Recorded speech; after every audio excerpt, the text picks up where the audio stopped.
Amém. Quero ler aqui Lucas 15, 17. Coloca para nós ali.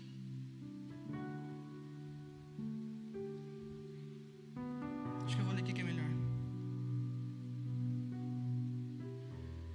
E tornando em si, disse: quantos empregados de meu pai têm abundância de pão, e eu aqui pereço de fome? Pode ir passando. Levantar-me-ei e irei ter com meu pai, e dir-lhe-ei: pai, pequei contra o céu e perante ti, já não sou digno de ser chamado teu filho, faza-me como um dos teus empregados. Aqui a misericórdia do Senhor alcançou o filho, e ele estava começando a se arrepender daquilo que ele tinha feito. A misericórdia do Senhor alcançou ele, e quando ele estava na podridão, quando ele estava na pior fase da vida dele, ele lembrou que ele tinha o pai. Enquanto que ele estava nas festas, enquanto que ele estava na curtição, na revoada, como eles falam, estava tudo de boa, nem sabia que tinha família. Mas aí, quando a coisa apertou para ele, o único lugar que ele tinha para voltar era a casa do pai. Quando a coisa apertou, quando ele não tinha mais para onde ir, ele pensou: pô, eu tenho um pai. Mas ali ele já nem tinha mais a identidade de filho. Ele já queria voltar como escravo, porque ele estava sendo escravo. O homem estava usando ele lá, mandava ele fazer as coisas, então ele já tinha se tornado escravo. Por isso que ele estava com aquela mentalidade: eu vou voltar para o meu pai como escravo, porque ele já estava exercendo aquilo. Amém? É por isso que muitas pessoas vêm aqui, buscam Deus, começam a se relacionar com Deus, mas a mente é de servo ainda. Muitas vezes não conseguem um relacionamento com Deus, não sabem a sua identidade, e por isso muitas vezes a gente anda frustrado. Por isso que muitas vezes a gente larga tudo, desanima, para de seguir o Pai, porque a gente perde a nossa identidade quando a gente está lá fora. Quando nós estamos lá fora, nós perdemos a nossa identidade. Nós não sabemos quem a gente é, porque a gente quer abraçar todas as coisas que vêm. Tudo é bom, eu vou pegando tudo, mas não é assim. Você tem uma identidade, você é filho. Você não foi feito para estar lá. Você foi feito para estar no lugar certo que Deus te coloca. Amém? Aleluia. Então, quando veio o vazio e a angústia, ele lembrou do pai. E daí o Senhor me levou a Jonas. Assim como Jonas lembrou de Deus na angústia, a oração que Jonas fez: na minha angústia eu clamei ao Senhor. Ou seja, ele só lembrou quando estava na pior fase. Isso é o que acontece com muitas pessoas. Eu trago esse texto para hoje, para nós entendermos que, porque esse texto aqui, essa parábola, o pai é Jesus, o filho é aquele que sai da casa do pai, que sai da comunhão. Só que também a Bíblia vai falar sobre o filho mais velho, que estava na casa sendo escravo. É isso que acontece também. Muitas pessoas estão aqui, estão escravas, não conseguem se libertar, estão na casa do pai e estão pedindo: mas aquele ali tem tudo, aquele ali tem tudo, ele faz isso, ele faz aquilo, ele consegue estar lá. Mas cara, tu também está aqui, tu pode também, só que basta tu abrir teu coração, basta tu simplesmente ter um relacionamento com ele. Amém? E vamos ler agora Lucas 15, 20.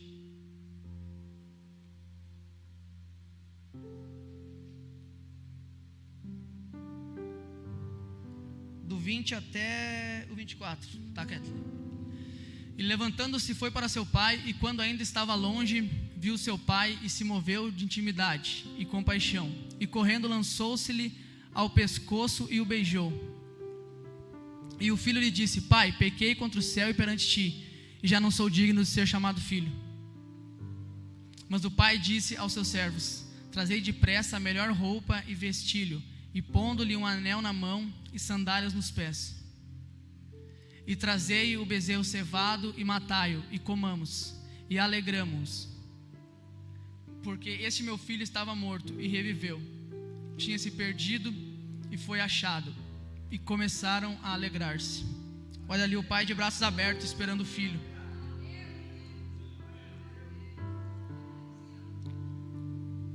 ele nunca tinha perdido, ele nunca tinha deixado de ser filho, mas ele tinha perdido a identidade de filho, ele tinha perdido o papel de filho.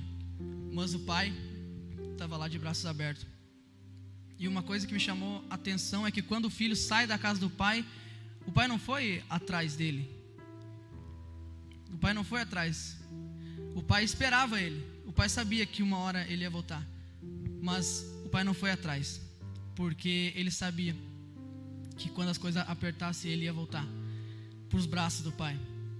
Ele sabia que quando ele conhecia o filho, que quando as coisas não tivessem mais solução, ele voltaria para o abraço do pai, e o pai estaria lá, de braços abertos. E é isso que eu queria falar. O pai vai estar sempre de braços abertos, esperando. Independente do erro, independente se tu estava na podridão, na lama, e até muitas vezes nós caímos, nós pecamos, nós erramos com Deus, como se nós estivéssemos saindo da comunhão dele. Nós erramos, pecamos, nós entristecemos o pai, mas o pai está lá de braço aberto, esperando.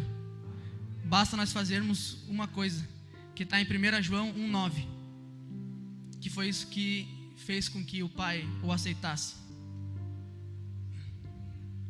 Amém, glória a Deus.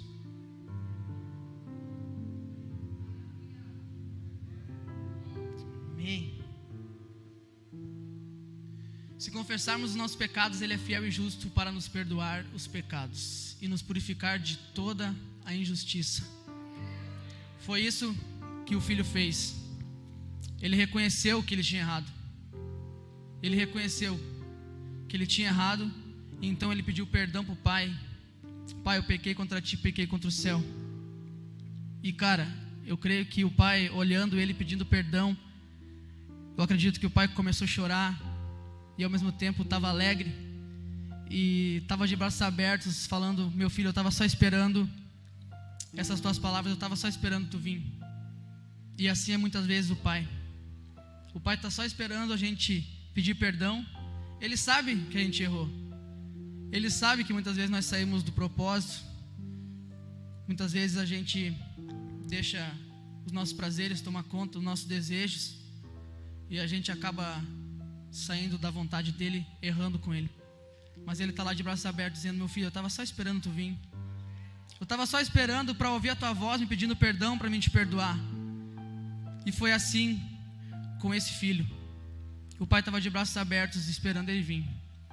E não só isso, ele fez uma festa, ele se alegrou. Então que nós venhamos nessa noite extrair essa lição, levar para a nossa vida isso, porque é isso que vai mudar, né? Essas lições, tudo isso serve para que a gente venha aprender. E eu creio que com esses erros ele também aprendeu. Com tudo isso ali que aconteceu na vida dele, todas essas circunstâncias foram para que ele voltasse mais conectado com o pai ainda. E assim pode vir o que for, ele não vai largar mais do pai depois de tudo isso. Então muitas vezes muitas coisas acontecem na nossa vida, muitas coisas nos deixam tristes, nos deixam para baixo, mas é uma circunstância que o Senhor cria para que nós voltamos 2 vezes mais forte, porque Ele é a nossa força. A alegria do Senhor é a nossa força. Ele é o nosso braço forte que nos levanta. E é assim também. Sabe que aqui no versículo 14: e havendo ele gastado tudo, houve naquela terra uma grande fome, e ele começou a passar necessidade. Eu creio que essa fome na terra foi Deus que colocou. Foi Deus que colocou essa fome na terra, criando uma circunstância para que ele voltasse. E é assim a nossa vida também. Deus, muitas vezes nós vamos achar que Deus não está ali. Nós achamos que muitas vezes as coisas que acontecem não é Deus que está ali, porque está dando muitas coisas erradas. Mas aquela ali é a circunstância que Deus cria para que nós voltamos para o propósito. E essa foi a circunstância que Deus estava criando para que o filho voltasse para o pai. Amém. Aleluia, Jesus.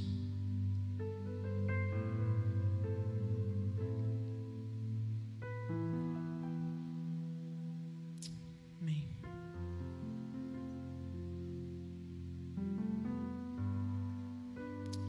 Então era essa palavra que eu queria dar para vocês nessa noite. Que nós venhamos voltar o nosso coração ao Pai.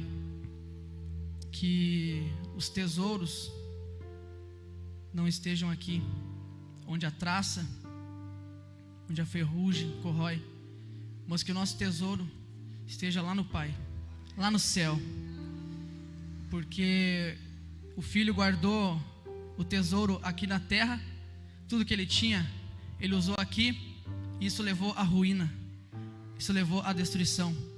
Então que o nosso tesouro venha estar no Pai, que o nosso tesouro venha estar lá onde a traça não corrói, onde a ferrugem não corrói, aonde nós iremos usufruir com o direito certo, quando nós iremos para Ele, quando nós formos para Ele.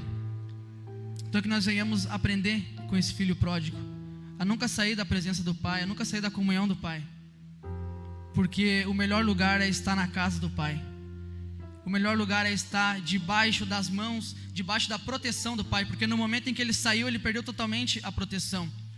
No momento em que ele saiu, ele começou a ser influenciado, tanto é que, cara, ele tinha tudo lá, e tu vê que a influência fez com que um cara pegasse ele e falasse: mano, trabalha lá, ó, leva a lavagem para os porcos, tu vai ser meu servo agora.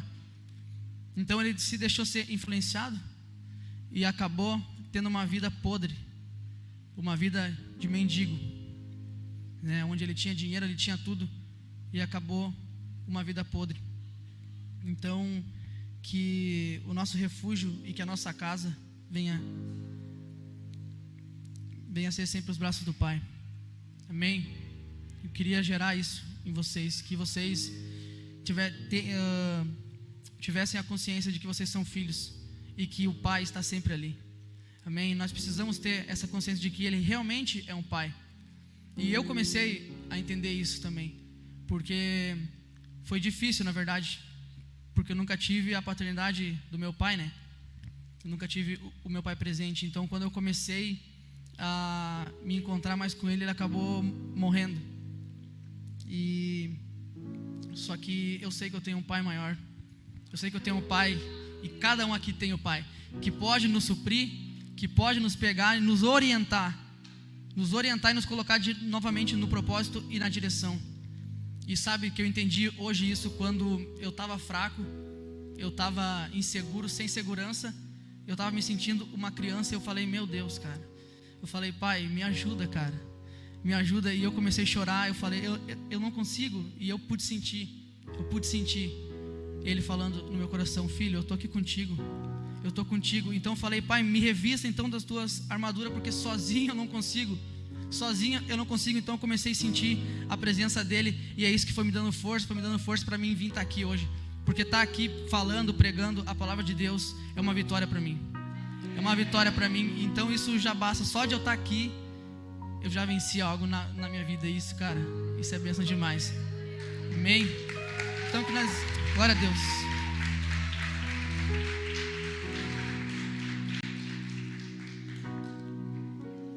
Então que nós venhamos ter a consciência de que Ele é um Pai, e Ele é tão real quanto o Pai terreno nosso, que nós podemos ver. Ele nós não podemos ver, mas nós temos a fé, que é os nossos olhos. Então através da fé nós conseguimos ver e sentir que Ele realmente é um Pai que está cuidando. Ele é realmente aquele Pai que está aqui. Tu não consegue, então vamos contigo, te pego no colo e te levo. É isso aí que Ele é um Pai maravilhoso, cara. Amém?